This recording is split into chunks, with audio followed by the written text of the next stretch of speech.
내가 이미 얻었다 함도 아니요 온전히 이루었다 함도 아니라 오직 내가 그리스도 예수께 잡힌 바 된 그것을 잡으려고 달려가노라. 형제들아, 나는 아직 내가 잡은 줄로 여기지 아니하고 오직 한 일, 즉 뒤에 있는 것은 잊어버리고 앞에 있는 것을 잡으려고 표대를 향하여 그리스도 예수 안에서 하나님이 위에서 부르신 부름의 상을 위하여 달려가노라. 그러므로 누구든지 우리 온전히 이룬 자들은 이렇게 생각할지니 만일 어떤 일에 너희가 달리 생각하면 하나님이 이것도 너희에게 나타내시리라.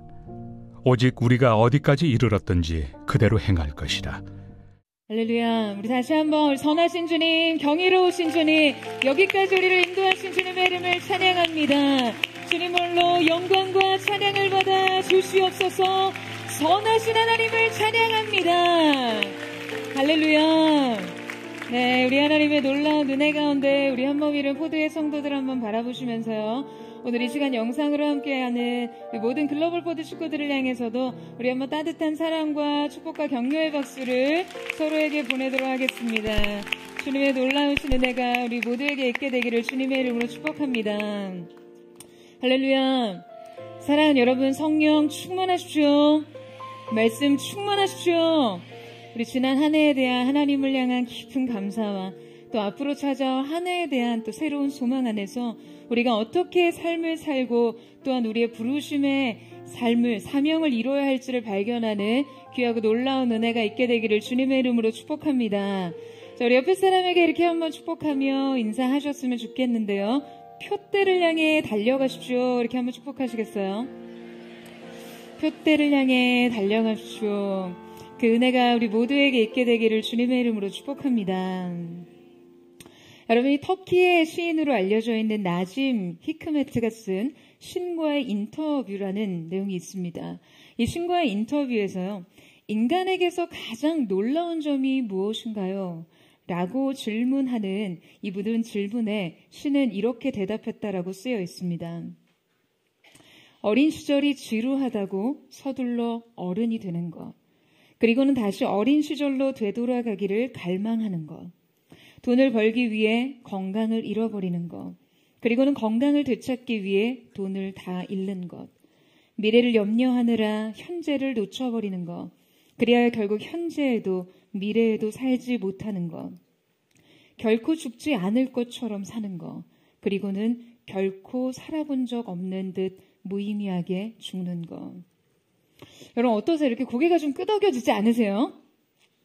네, 이것이 되게 인간의 모습입니다. 인간 군상의 특징이 바로 이렇다라는 것이죠. 이러지도 저러지도 못하는 삶. 과거와 미래 어딘가에 방황하느라 결코 현재에 거하지 못하는 것. 결국 어느 것도 붙잡지 못하는 삶. 이것이 인생의 부조리예요. 이렇게 겹겹이 쌓여있는 그 모순 속에서 방황하듯 살아가는 우리에게 필요한 것은 여러분 무엇일까요?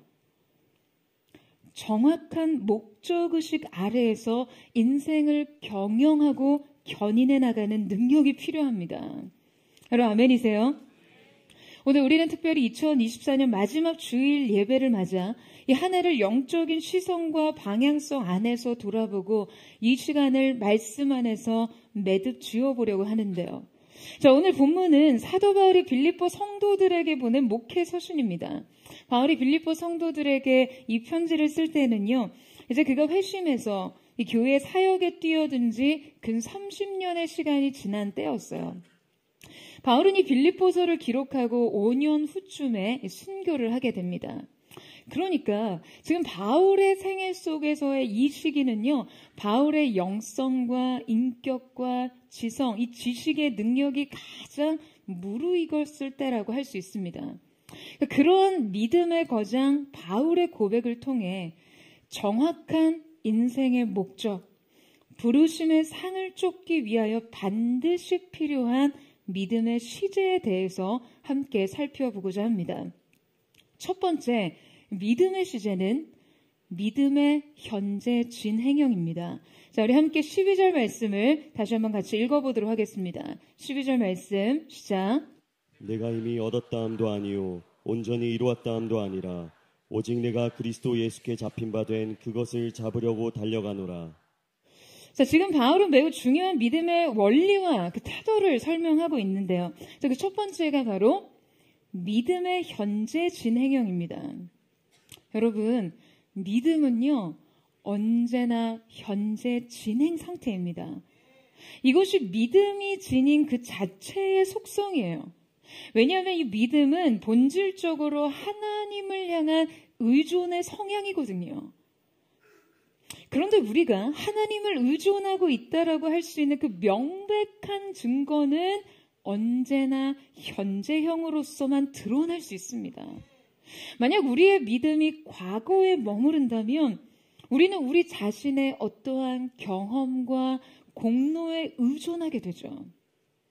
우리의 믿음이 미래에 머무른다면 여러분 우리는 오늘 해야 할 순종을 계속해서 미루고 있다는 뜻이에요. 혹은 믿음이 그저 희망적 망상과 어떤 막연한 기대 정도라는 의미이기도 합니다. 우리의 믿음이 현재 진행 상태에 머문다는 것은요, 우리가 언제나 주님을 전적으로 의존하고 있다라는 명백한 증거입니다. 믿음은 살아계신 하나님과의 현재적인 관계에서만 증명될 수 있어요. 바울은 오늘 말씀을 통해 철저하게 우리의 믿음이 이 현재성에 근거하도록 우리를 설득하고 있습니다. 그리고 이 현재적 진행의 상태의 믿음을 위해서 반드시 우리가 경계해야 할 것을 가르치고 있어요. 내가 이미 얻었다 함도 아니요 온전히 이루었다 함도 아니라. 여러분, 그렇다면 내가 이미 얻었고 온전히 이뤘다라고 생각하는 그것이란 무엇이며 이것이 우리의 삶 속에서 여러분 어떠한 양상으로 나타날 수 있는 것일까요? 이미 얻었다라고 생각하는 자기의 만족과 온전히 이루었다라고 생각하는 자기 인정이죠. 여러분, 우리가 우리 스스로에게 만족하고 스스로를 정의 내리려 할 때마다 우리 자신이 우리의 결핍을 드러내고 우리를 무너뜨리고 파괴하는지를 깨달아야 합니다. 왜냐하면 우리는 존재적으로요, 본래 죄의 그 죄성에 의해서 선줄로 생각할 때 넘어지는 자들이기 때문이에요. 우리가 스스로 자기 신앙에 만족하고 자기 고백에 도취되고 자신을 인정할 때마다 여러분 우리 자신을 위험에 빠뜨린다라는 것을 기억하셔야만 합니다. 마치 영적 자해와 같은 거예요. 여러분, 계시록 3장에 언급된 라오디게아 교회는요, 자기 스스로를 부유하고 부족함이 없다라고 생각했습니다. 하지만 실상 그들은 영적으로 너무나 빈곤했어요. 내가 말하기를 나는 부자라 부요하여 부족한 것이 없다 하나 내 곤고한 것과 가련한 것과 가난한 것과 눈먼 것과 벌거벗은 것을 알지 못하도다. 그 자기 신앙에 대한 잘못된 자의식이 얼마나 위험한 문제를 초래할 수 있는지를 깨달아야만 합니다. 1,500명의 목숨을 잃은 최악의 해양 참사로 기억되는 이 타이타닉호를 여러분 잘 아시죠?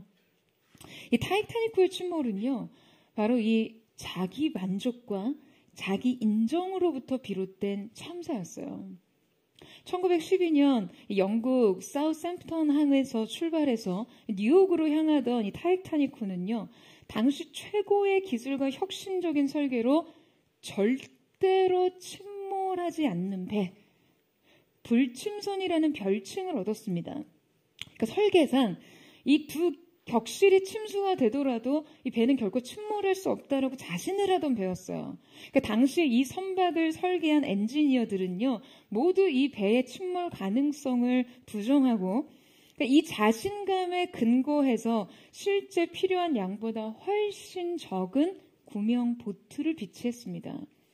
그리고 주변에 빙산이 있다는 계속된 경고에도 이 항로를 수정하지 않고요, 속도를 변경하지 않았어요.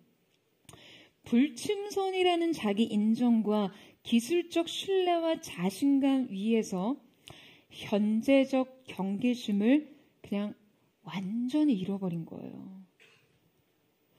자신의 항로 위에서 자기 주변의 위험에 완전히 무감각해질 만큼 그러니까 이 인정과 만족이 굉장히 컸던 것이죠.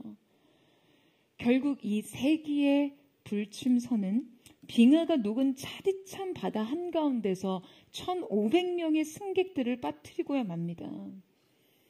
자신했던 만큼, 확신했던 만큼 이 실패는 너무나 충격적이고 큰 슬픔과 고통을 안겼어요.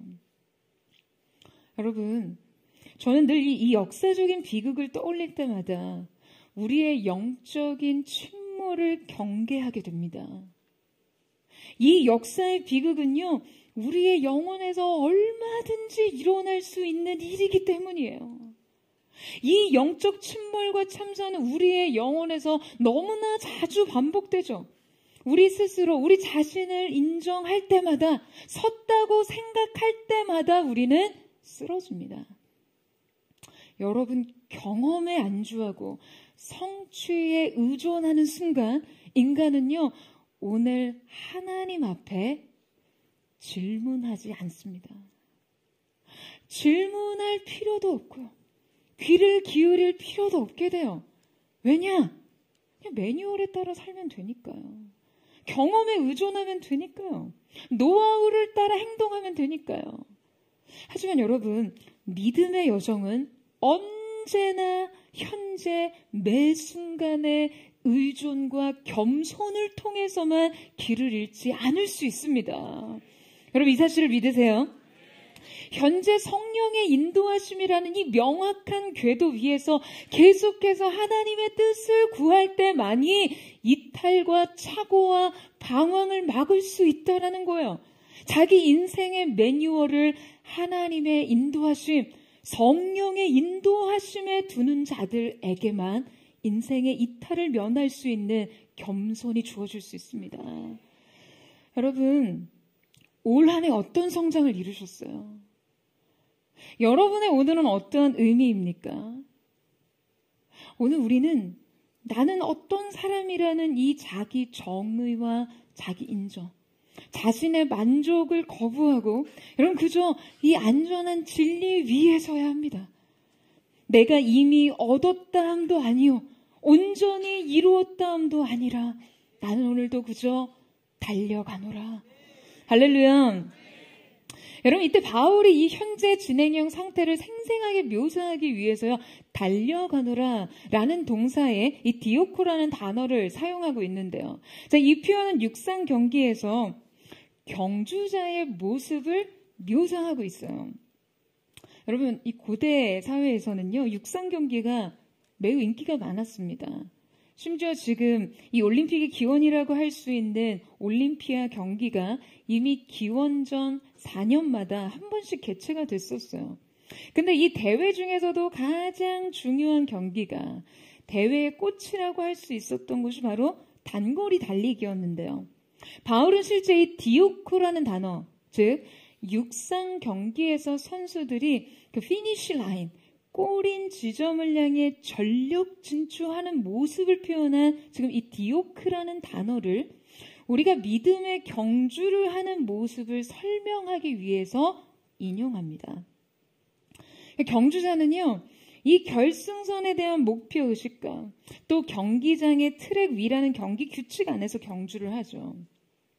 아마도 이 경기에서 실제 경주를 하는 선수들을 지금 바울이 직접 목격하면서 그때 자신을 이 육상 선수에게 이입시켜온 어떤 그런 경험이 있었던 것 같아요.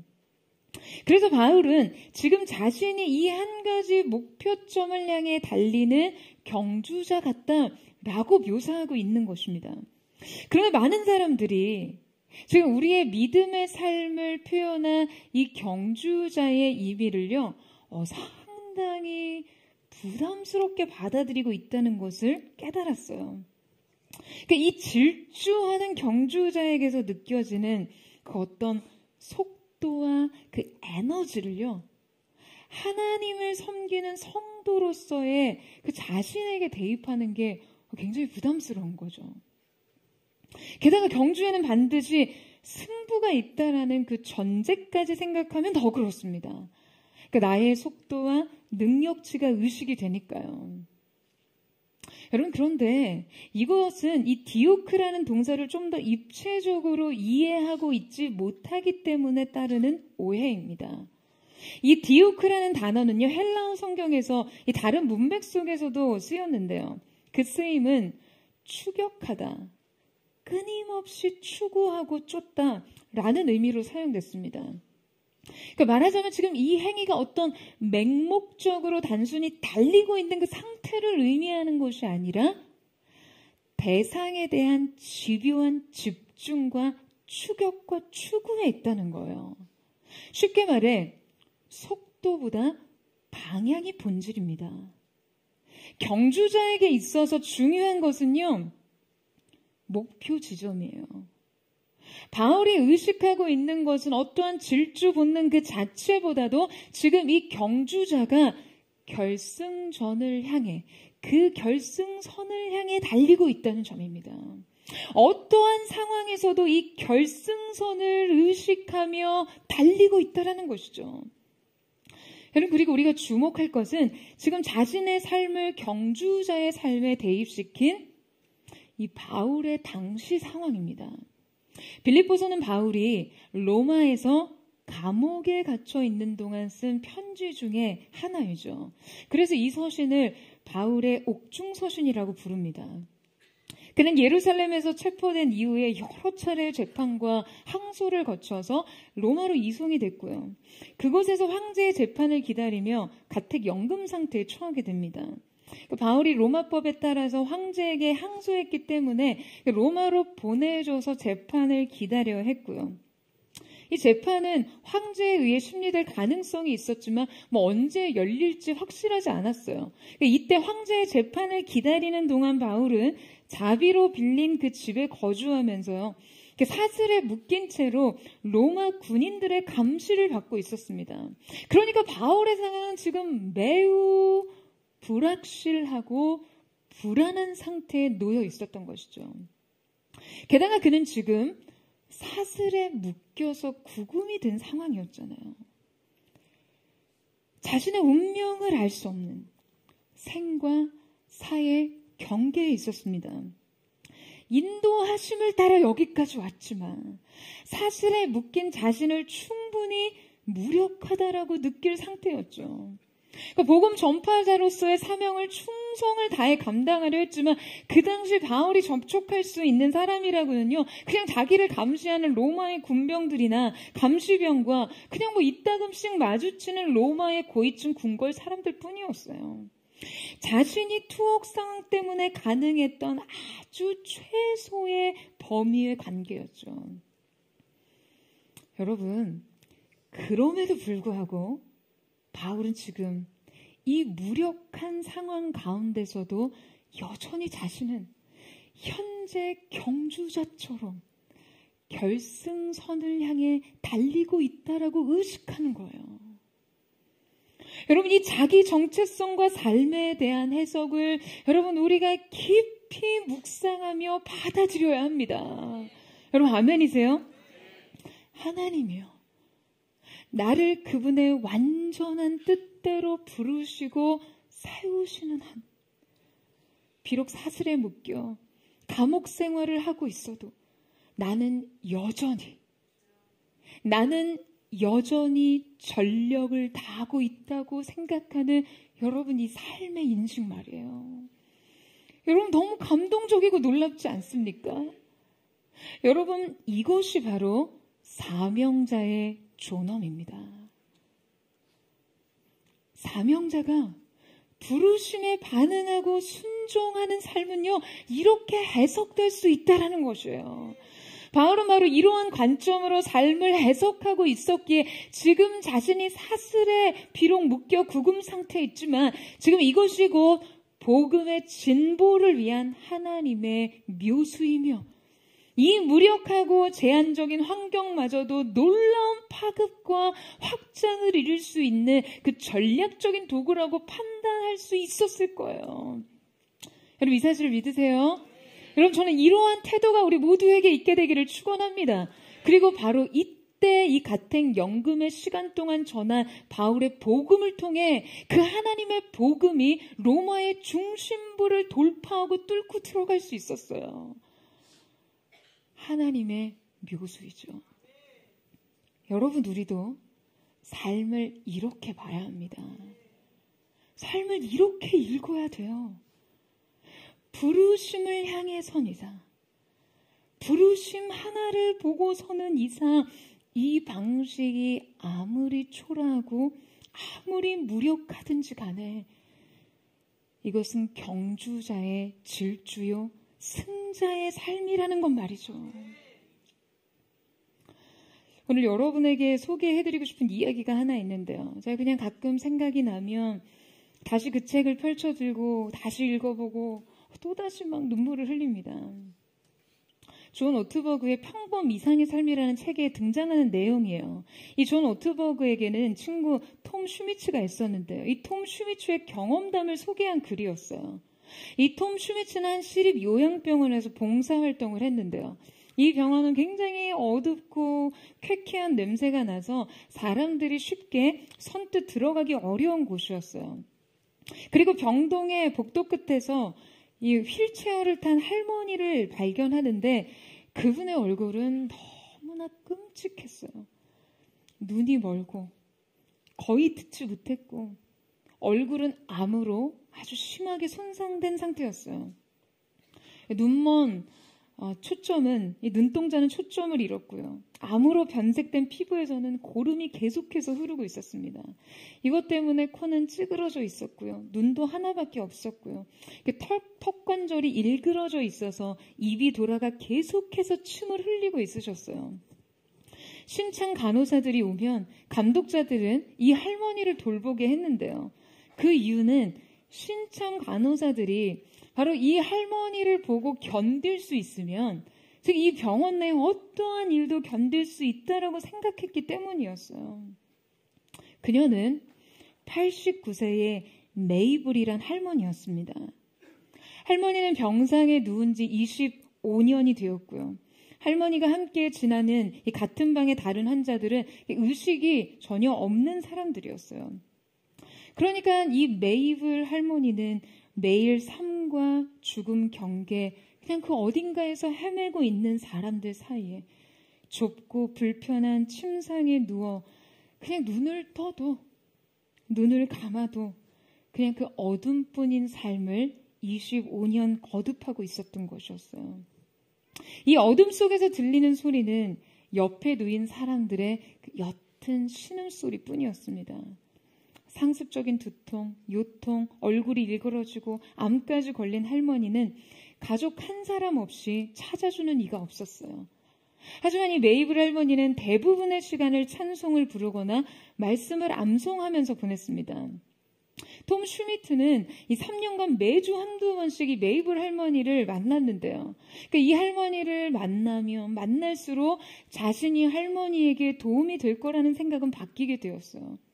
이 할머니를 통해서 인생과 신앙을 배울 수 있었기 때문이죠. 그래서 할머니를 만나러 갈 때마다 그는 할머니께서 하시는 말씀을 받아 적기 시작했어요. 하루는 굉장히 마음이 어려워서 자신이 낙심에 빠져 있을 때 이 할머니에게 말을 걸었습니다. 매 순간, 매 시간, 지금이 낮인지 밤인지도 모르는 그 어둠 속에서 무슨 생각을 하시는지를 여쭤봤다고 해요. 메이블 할머니, 매일 누워서 무슨 생각을 하세요? 나의 예수님에 대해 생각하지. 단 5분도 예수님에 대한 생각으로 집중하지 못하는 자기의 모습을 부끄럽게 생각하면서 그가 다시 물었습니다. 예수님에 대해 무슨 생각을 하세요? 할머니는 신중하고 느릿느릿하게 대답을 하셨어요. 나는 예수님께서 내게 얼마나 선한 일을 하셨는지에 대해 깊이 생각해. 예수님께서는 내가 사는 동안 내게 너무나 큰 선을 베푸셨어. 세상에서 가장 큰 만족을 누린 사람 중 하나가 바로 나야. 그리고 메이블 할머니는 찬송가를 부르기 시작했어요. 예수는 나의 힘이요 내 생명 되시니 구주 예수 떠나가며 죄 중에 빠지리 눈물이 앞을 가리고 내 맘에 근심 쌓일 때 위로하고 힘주시리 주 예수. 여러분, 이것은 제가 지어낸 이야기가 아닙니다. 한 사람의 인생 이야기예요. 깊은 어둠과 고통 속에 견디기 힘든 매 순간, 그리고 그 순간의 연속, 하루, 한 주, 한 달, 1년, 그리고 그렇게 25년. 그 고통 속에 찾아주느니, 지켜주느니, 위로해주느니 한 사람도 없이 그냥 그 매캐한 병실에 누워 주변의 신음만 확성되어 들리는 그 시간 동안 오직 예수님만을 생각하던 한 사람의 인생 말이에요.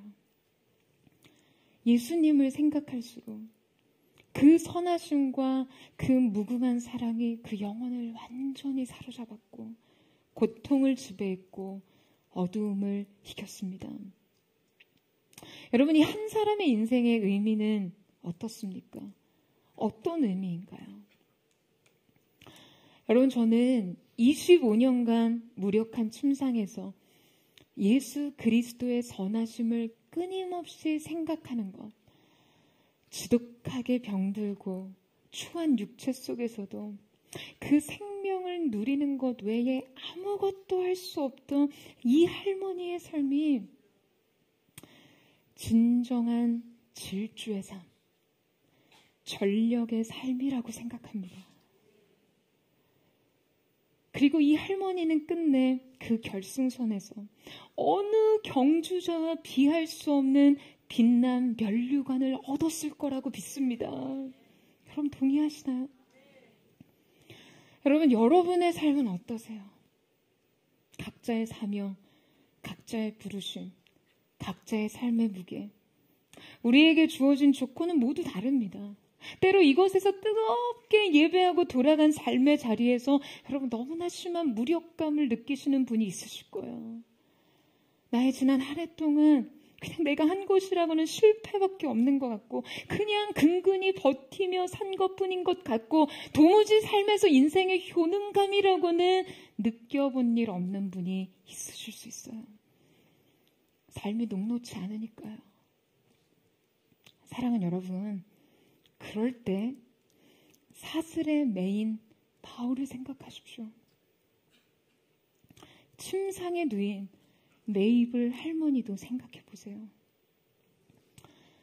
우리가 무력하다라고 느낀 이 순간조차 예수님을 기억할 수 있을 때, 이 부르심을 의식할 수 있을 때, 내 삶의 목적과 방향성을 향해 믿음을 일으킬 때, 사랑하는 여러분, 이것이 바로 전력의 삶, 질주의 삶이라는 것을요.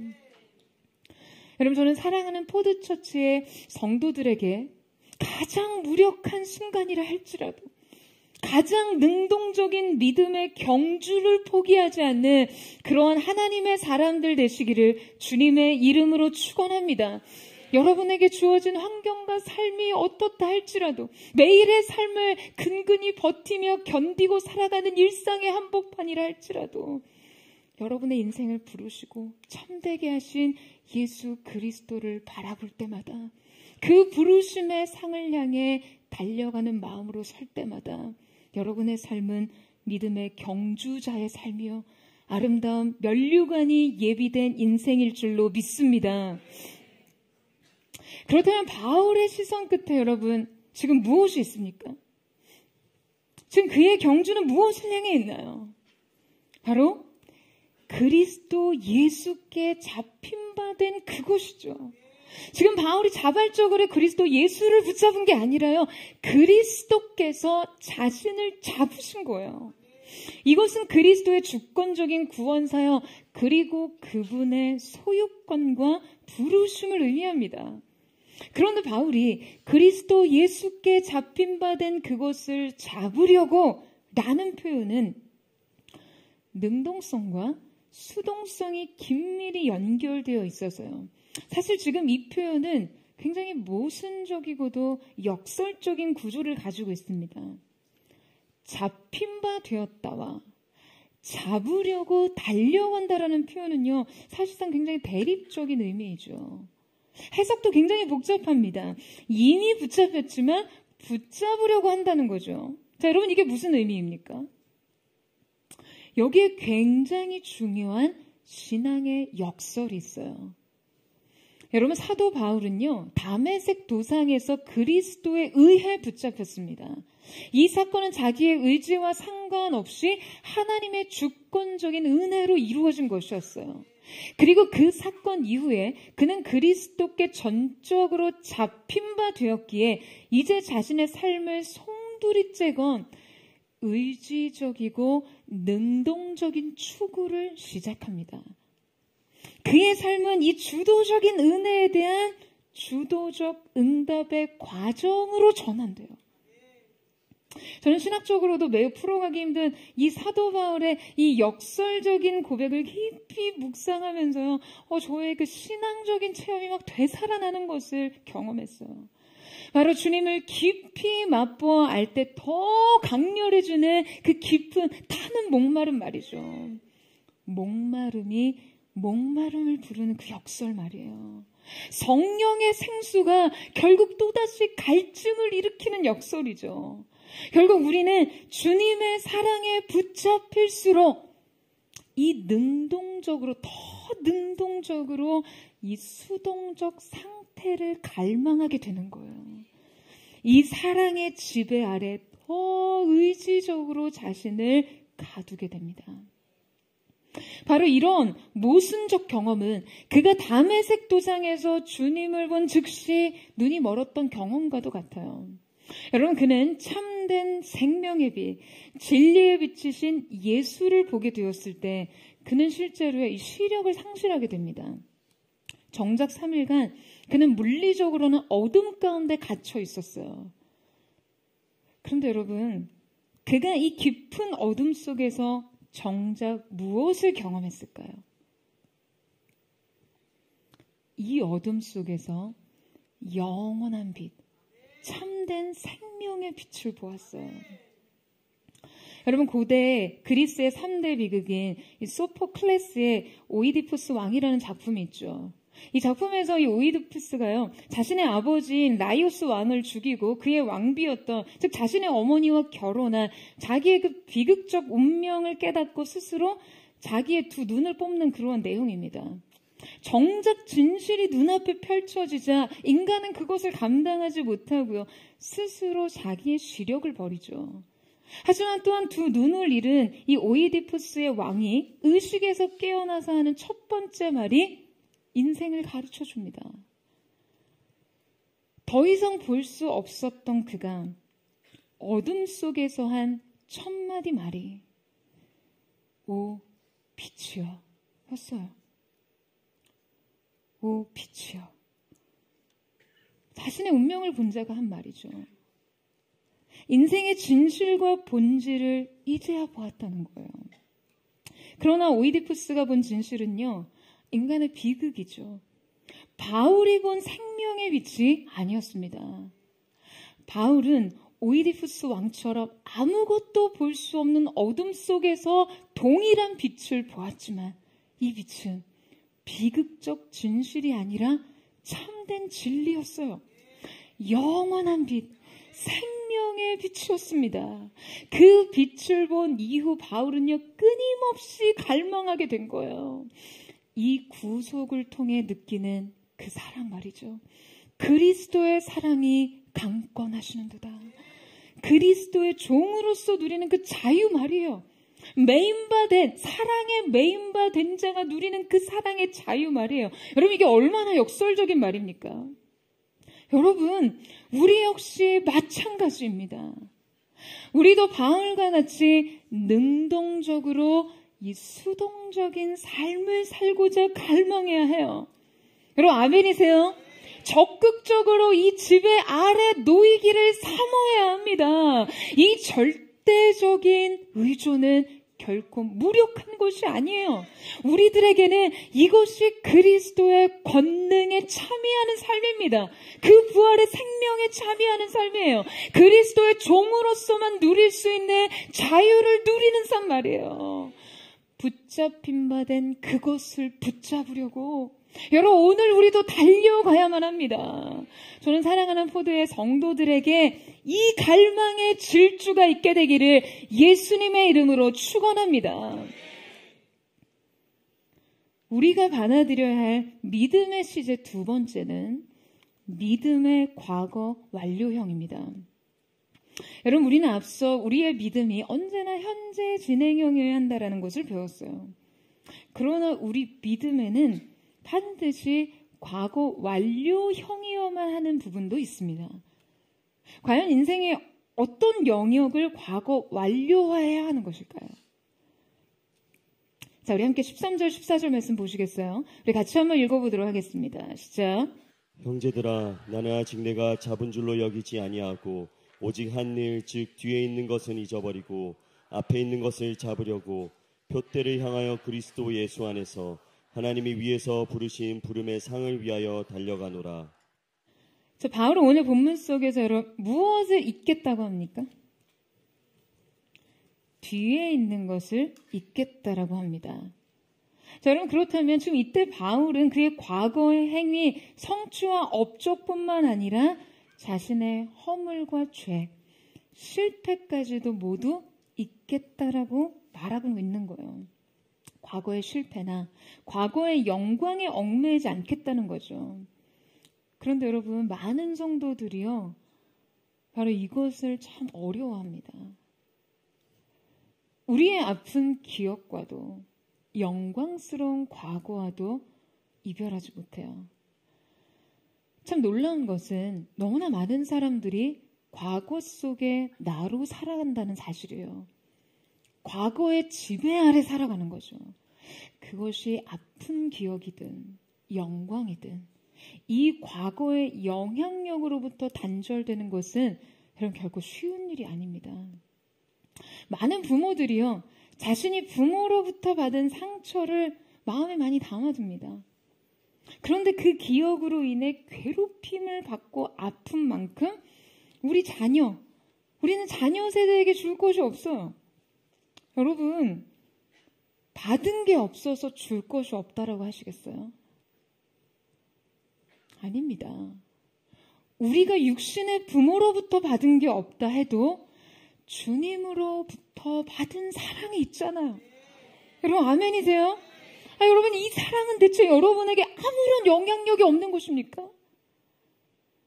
받은 게 없어서 아픈데 동시에 줄 수 있는 것도 없어서 괴롭다면 주님께 받고 주님께 배우세요. 아멘이세요? 과거에 머무느라 현재를 놓치지 마시고요. 과거의 영향력으로 미래까지 망치지 마시고요. 과거에서 뒤돌아서서 현재를 완성하세요. 여러분, 그런데 우리가 과거로부터 돌아선다는 것은요, 우리의 기억이라도 삭제라도 한다는 그런 의미가 아닙니다. 도대체 우리가 어떻게 우리의 기억을 제거할 수 있겠어요? 만약 여러분 기억이 제거된다면 새로운 내가 될 수 있을까요? 인간의 기억과 운명에 관해서 굉장한 통찰을 주는 영화가 있었어요. 한편에 그냥 로맨스 코미디라고 생각하고 봤다가 정말 큰 충격을 받은 영화가 있었습니다. 바로 이터널 선샤인이라는 영화인데요. 스포가 포함되어 있습니다. 영화의 주인공 조엘과 이 클레멘타인이라는 남녀가 만나서 사랑에 빠지는데요. 이 두 사람이 성격 차이와 반복된 갈등을 위해서 결국에는 이별을 하게 됩니다. 근데 이때 클레멘타인이 이별의 고통을 견디지 못해서 기억을 삭제하는 매우 독특한 치료를 받게 돼요. 그러니까 이 치료로 인해서 클레멘타인에겐 조엘과 관련된 모든 기억이 지워집니다. 그러니까 이 사실을 알게 된 조엘은요, 막 분노와 슬픔에 휩싸이지만 결국에는 자신도 이 클리닉을 찾아가서 클레멘타인과의 기억을 삭제하기로 결심을 합니다. 근데 이때 이 기억을 삭제하는 과정에서요, 자신의 그 고통스럽고 아팠던 기억들을 거슬러 올라가 끝내는 행복했던 그 기억과도 소중했던 기억에 도달하게 되죠. 그리고는 자신의 이 무의식 속에서 아프기도 했지만 이 사랑했던 기억을 잃고 싶지 않아서 본능적으로 저항을 합니다. 그러나 결국에 기억이 하나씩 사라지고 그 마지막 기억 속에서 그는 클레멘타인에게 나를 잊지 말아달라고 간청을 합니다. 여러분, 정말 이 지점에서요, 살짝 공황을 느낄 수 있어요. 기억은 점점 모두 지워져 가고 있는데 나를 잊지 말아달라는 그 기억의 몸부림과 끝내는 그 기억조차 지워야 하는 이 운명 때문에 말이죠. 이 영화는요, 기억과 인간, 기억과 정체성, 기억과 운명이 얼마나 복잡하게 얽혀 있는지를 말하고 있어요.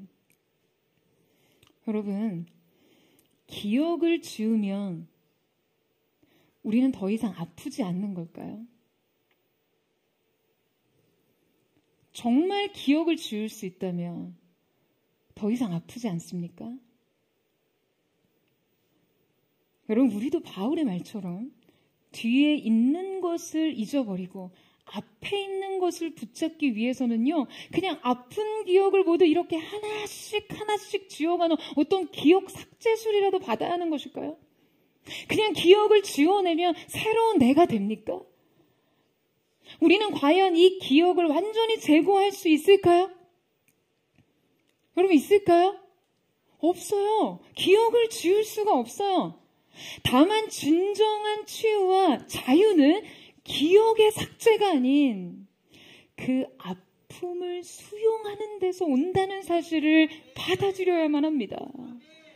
여러분, 우리가 과거를 잊는다는 것은요, 우리의 힘으로 불가능한 기억 상실이 아니라 더 이상 그 과거에 얽매이지 않는 자유를 의미합니다. 우리가 과거로부터 돌아선다라는 것은 기억을 제거하는 것이 아니에요. 우리는 과거를 바꿀 수 없어요. 다만 그 과거와 오늘의 나와의 관계를 재설정하는 것입니다.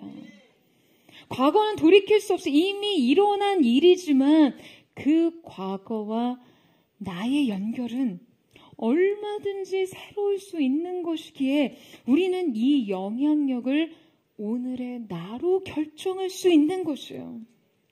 오늘 나를 지배하는 그 하나님의 사랑으로 과거와 새로운 관계를 맺어야 합니다. 여러분, 아멘이세요?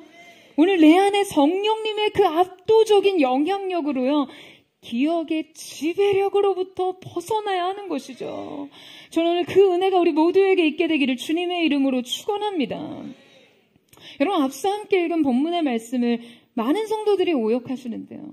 지금 이 말씀 속에서 오직 한 일, 즉 뒤에 있는 것은 잊어버리고에 언급된 오직 한 일은 이미 한 일, 이미 일어난 과거형 어떤 사건이 아니라 오직 한 가지, only one thing이라는 의미입니다.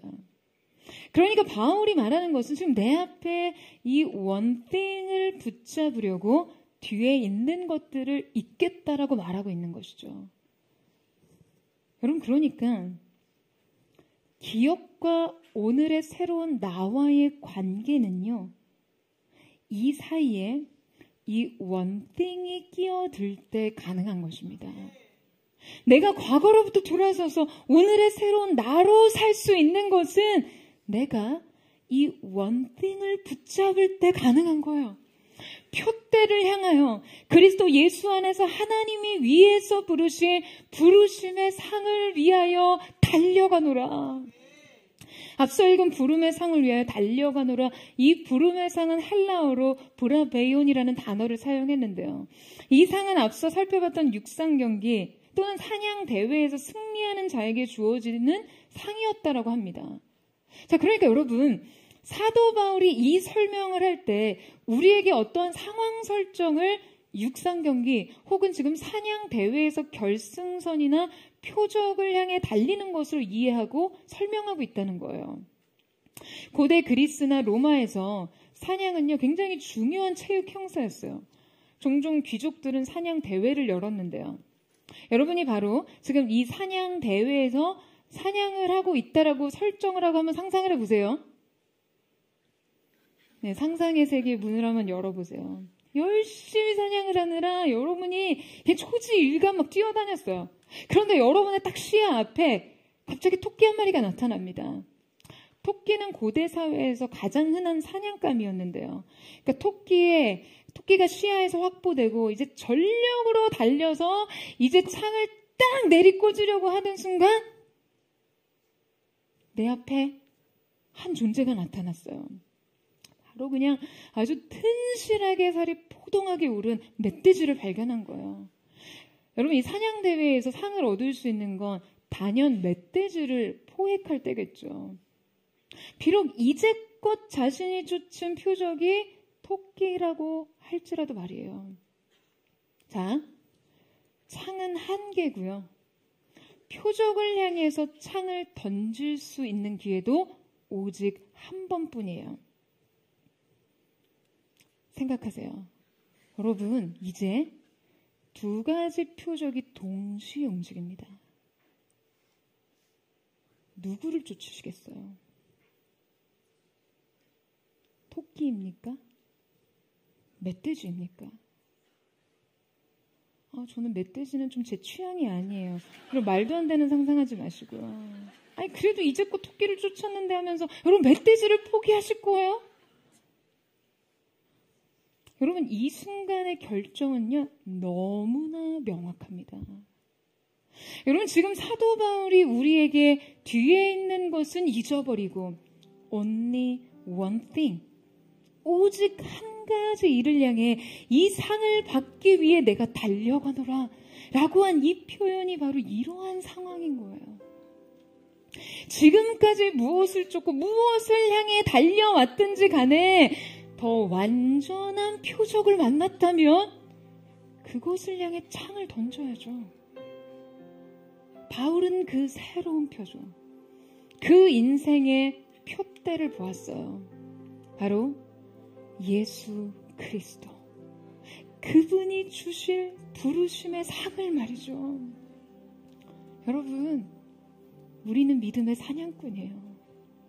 한 번의 창을 하나의 표적을 향해 던질 수 있는 사냥꾼 말이죠. 내 앞에 마치 이 두 가지 표적이 동시에 움직인다 해도 우리는 결코 둘을 모두 쫓을 수 없듯이 여러분, 인생 또한 그러합니다. 사랑하는 여러분, 돌아볼 필요가 있습니까? 여러분, 아쉬워할 필요가 있나요? 과거를 후회하느라 미래를 놓칠 수는 없어요.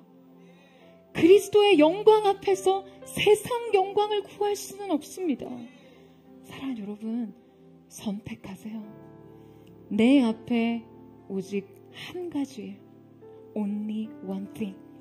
주님의 부르심, 그 부르심의 상을 쫓아가십시오. 그 표대를 향해 달려가는 영혼의 질주, 저는 이 아름다운 믿음의 경주가 사랑하는 포도처치와 포도의 모든 성도들에게 있게 되기를 주님의 이름으로 축원합니다. 내 앞에 계신 예수 그리스도, 그 사랑이 강권하시도다. 우리 앞에 놓이신 그 부름의 상을 발견하고 그 부르심의 표대를 향해 달려가는 저와 여러분 되시기를 주님의 이름으로 축원합니다. 우리 이 시간 하나님 앞에 우리 찬양하며 기도하며 나아갔으면 좋겠습니다. 사랑하는 주님, 이 시간 주께서 그 많은 예배 가운데 주님 내 앞에 보이신 예수 그리스도의 사랑에 강권하심, 우리가 그 사랑에 붙잡힌 바 되기를 사모합니다. 그리고 우리 앞에 놓아두신 그 부르심의 상을 쫓아 그것을 붙잡기 위해 다름박질하고 달려가는 자들이 되기를 원합니다.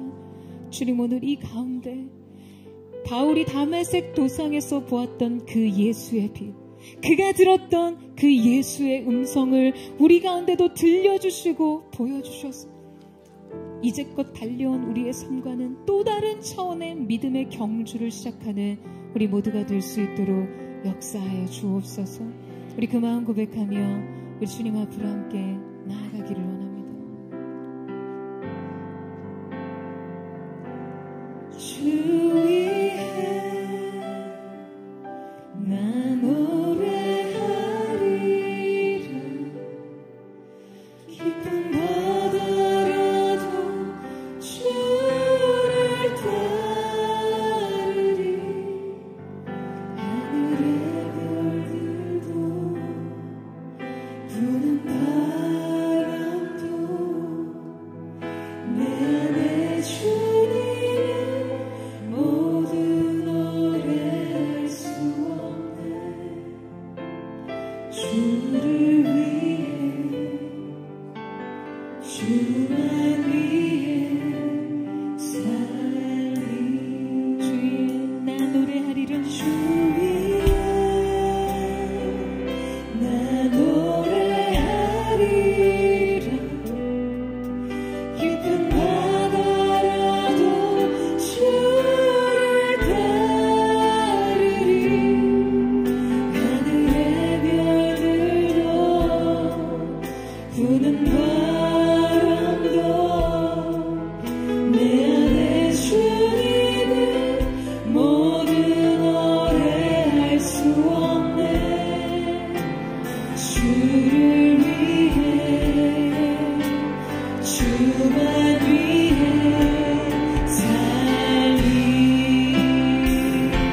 주의 임재 안에 영광이 가득해. 예배 안에서 주 얼굴 보네. 세상 무엇과도 비교할 수 없으리. 영광과 찬양을 받으소서. 영광과 찬양 받으소서. 사랑은 고치시고 닦으시네. 말씀으로 자유 주시네. 주님께 듣지 못할 일은 없도다.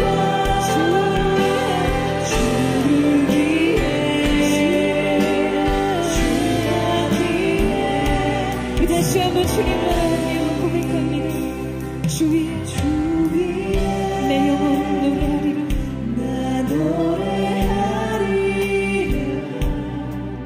깊은 바다라도 주를 따르리. 하늘의 별들도 부는 바람도 내 안에 주님을 모두 노래할 수 없네. 주를 위해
고백 앞에서 표대를 향하여 그 부르심의 상을 쫓아 달려가고자 한다라는 이 바울의 고백이 여러분의 마음에 무엇을 남깁니까?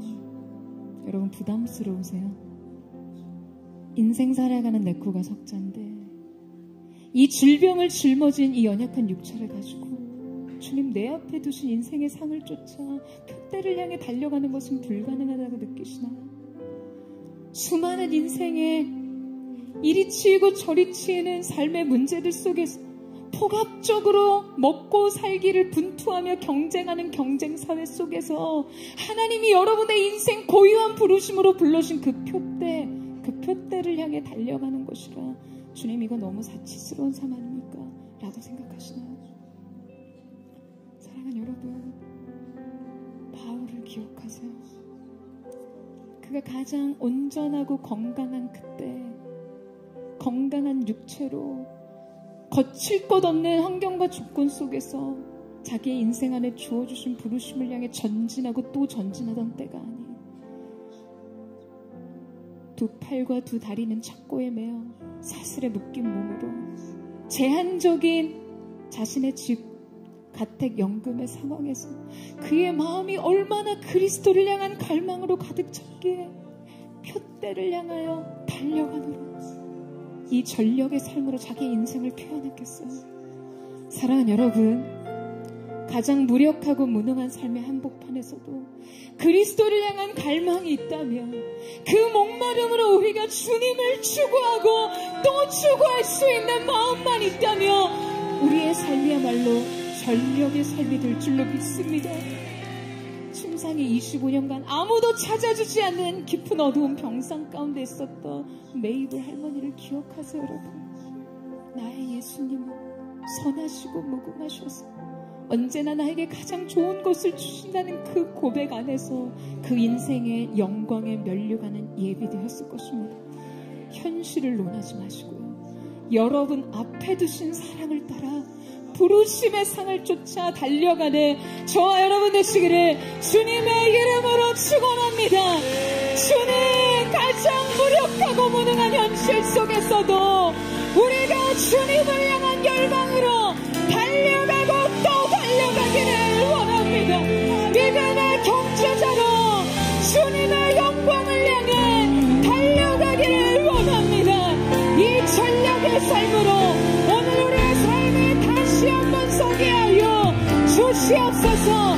결승선을 향한 시선을 거두지 않고 그리스도 예수를 향한 갈망으로 달려가게 하여 주시옵소서. 우리 주여 아버지 그것을 동성으로 기도합니다. 주여 아폴로티스 거칠 것이 없네. 그 어떤 것도 바울의 복음의 진보를 이루셔나가는 뜻에 아무 막을 수 없네. 주님의 사고를 잡고 설판자의 마지막 우리가 기억하며 나아가는 연약한 육신 제한된 환경 노년을 끝나도 주의 성공을 위해서 달려갈 수 있는 가장 제한된 육신이고 가장 큰 영혼을 향해 달려갈 수 있는 오늘 그의 심령이 우리의 것이 되게 하여 주옵소서. 가장 무력한 능력 속에서 가장 큰 엄청난 능력이 되게 하게 하시고 그 어떤 것도 믿음의 사람들의 걸음을 저지할 수 없는 영광스러운 주님의 은혜가 우리 가운데 있게 하여 주옵소서.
주시옵소서.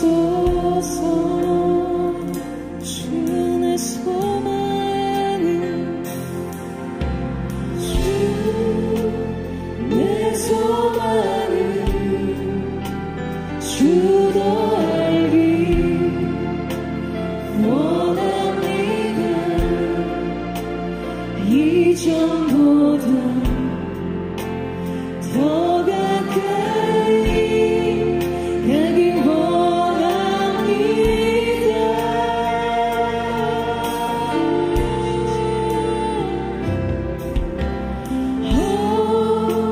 주의 품에 기대기만 원합니다. 주의 사랑으로 변화시켜 주시옵소서. 주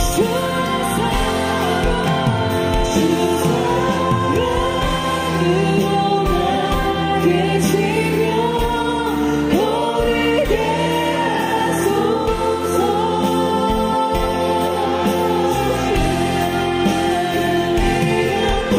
곳에 영원히 거하게 하소서. 오늘 우리가 오늘 말씀을 만나신 사랑으로 나게 지며 오르게 하소서.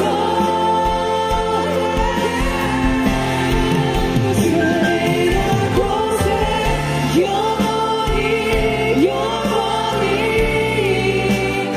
고백을 신은 소리 따라오며 소리 내었습니다. 주사랑으로 나게 지며 오르게 하소서. 주의 곳에 영원히 거하게 하소서.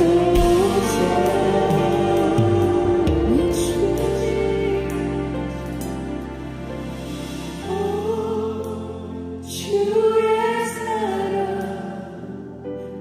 부끄러워 않겠어요. 주의 사랑으로 변화시켜 주시옵소서. 사랑하는 여러분, 이 빌립보서의 이 구절을 썼던 바울이 로마 감옥에서 사도행전의 마지막 장을 기록했던 마지막 단어, 마지막 헬라어는 아콜로토스입니다. 거침없이 방해받지 않는 단어의 미완으로 사도행전 28장의 마지막 구절이 정리됩니다. 그는 매였지만 그 누구도 그리스도를 향한 그의 열정을 막을 수 없었어요. 왜냐? 그는 뒤에 있는 것을 잊어버리고 앞에 있는 부르심의 청을 쫓아 그것을 붙잡기 위해 계속해서 달려가고 있었기 때문입니다. 가장 무력하고 가장 무능하고 가장 연약한 육체 가운데 거했던 그 순간, 그의 영혼이 주를 향해 달려갈 때 그 연약한 복음의 한 절이 로마의 중심부를 변화시키는 능력의 시작이 되었습니다. 사랑하는 여러분, 주님의 일하심은 이러합니다. 이 사실을 믿으세요? 가장 무능한 인생에 가장 무력해 보이는 환경과 상황과 육체 속에서도 여러분의 마음이 아콜로토스, 어떤 것으로도 방해받지 않고 주님을 향한 갈망으로 달려갈 수 있는 마음이라면 주님은 여러분을 통해 주님의 일을 이루실 줄로 믿습니다. 그러기 위해서 사랑하는 여러분, 뒤의 것을 잊어버리세요. 섰다고 생각할 때 넘어지는 존재임을 기억하시기를 축원합니다. 우리 안에 있는 모든 자만과 교만, 우리 자신에 대한 만족과 자기 인정, 자기 칭찬에 매여서 자신을 드러내고자 일어나는 모든 육체적 소욕과 욕망, 예수님의 이름으로 명하노니 끊어질지어다. 과거에 둔 자기 영광, 인생의 기억과 상처받고 고통 가운데 머물렀던 기억, 모든 것을 주님 잊을 수 있도록 도와주십시오. 여러분, 뒤의 것을 잊으세요. 여러분, 그러나 우리는 기억을 잊을 수 없습니다. 다만 오늘 주님의 사랑 안에서 새로운 연결, 새로운 관계를 얻는 것이에요. 오늘 이 모든 과거마저도 우리의 믿음 안에서 재해석되게 하시고, 주님, 뒤의 것을 잊어버리는 은혜, 오늘 이 가운데 들어온 이 원빙으로 인해 다시 한번 주님을 향해 아폴로토스, 거침없는 질주의 삶으로 주님 앞에 달려갈 수 있도록 역사하여 주시옵소서. 우리 전심으로 그 마음 고백하며 나의 과거의 영광, 과거의 실패, 인생의 모든 고통을 뒤로하고 주님, 오늘 새로운 시작이 있기를 원합니다. 도우소서. 기름 부어 주시옵소서. 우리 주의 이름을 듣고 기도합니다.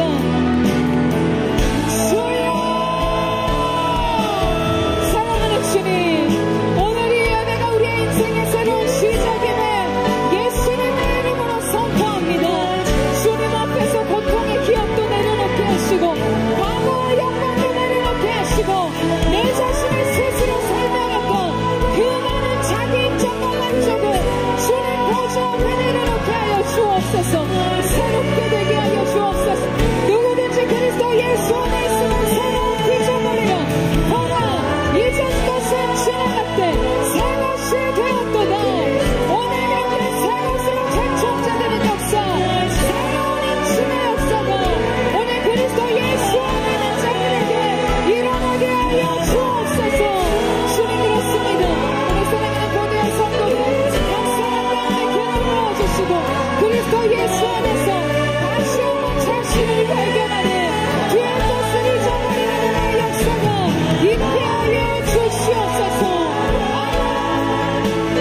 주권하시는도다.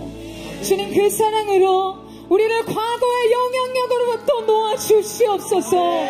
오늘 모든 과거의 고통과 과거의 영광에 매여서 진정한 오늘의 현재를 살지 못하는 자들에게 주님 주시는 자유와 은혜의 역사가 있을지어다.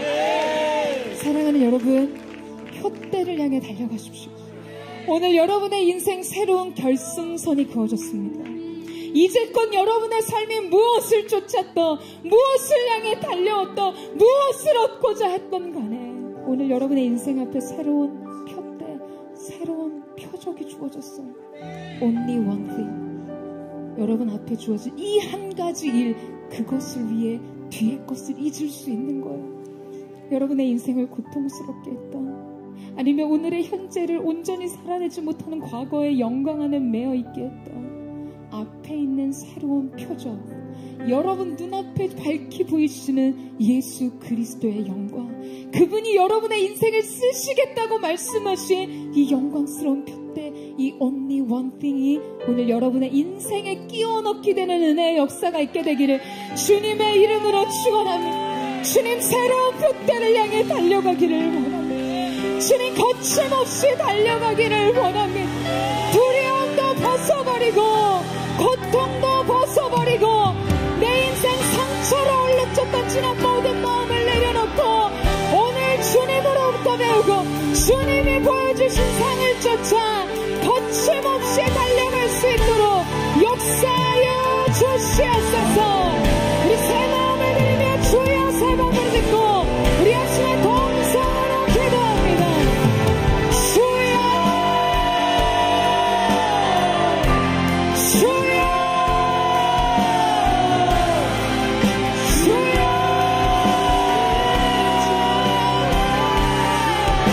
우리가 주님을 향해 달려가기를 원합니다. 주님, 이 세상 끝에 끝일지라도 주님을 위해서라도 달려가기를 원합니다. 우리의 부르심의 상을 쫓아 그 표대를 향해 달려가기를 원합니다. 믿음으로 주옵소서. 새로운 믿음의 도전과 새로운 믿음의 능력을 부어주게 하여 주시옵소서. 내 안에 살아계신 주 위에 달려가리.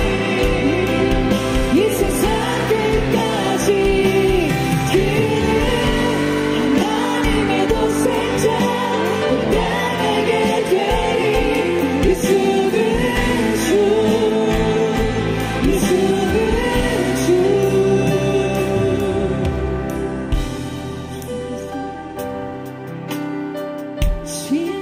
진실하신 주님의 그 사랑 날 붙드네. 그 평화는 모든 두려움 없네. 잘 들었습니다.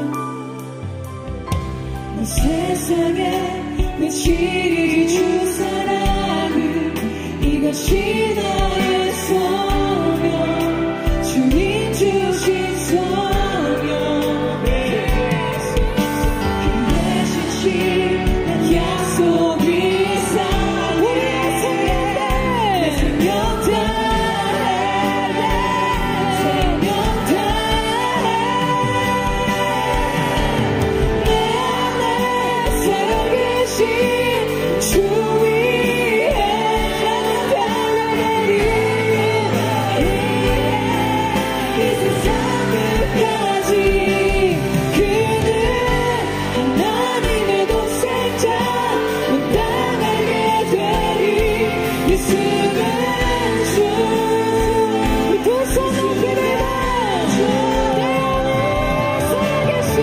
안에 살아계신 주 위에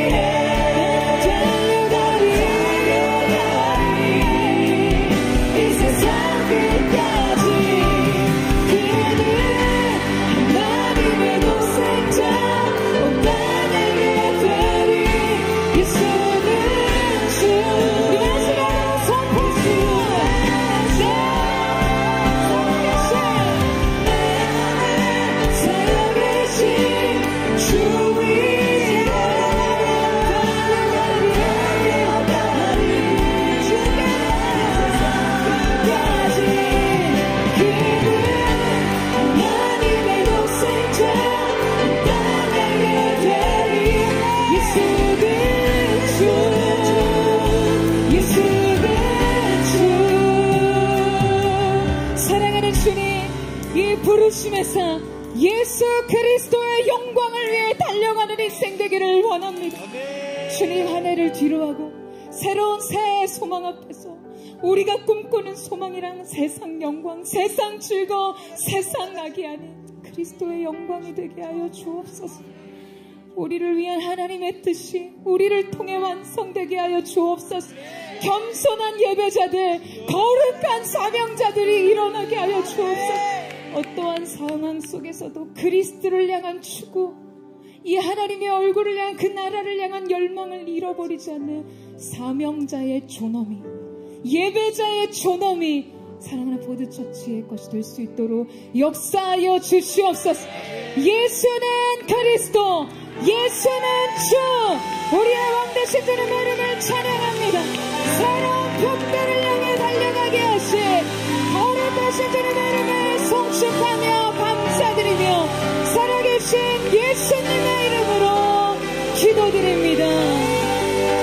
아멘. 오늘의 기도를 들으신 주님, 우리 인생의 새로운 표정, 새로운 벽대를 주신 주님 앞에 감사와 찬양과 영광의 박수 올려드리겠습니다.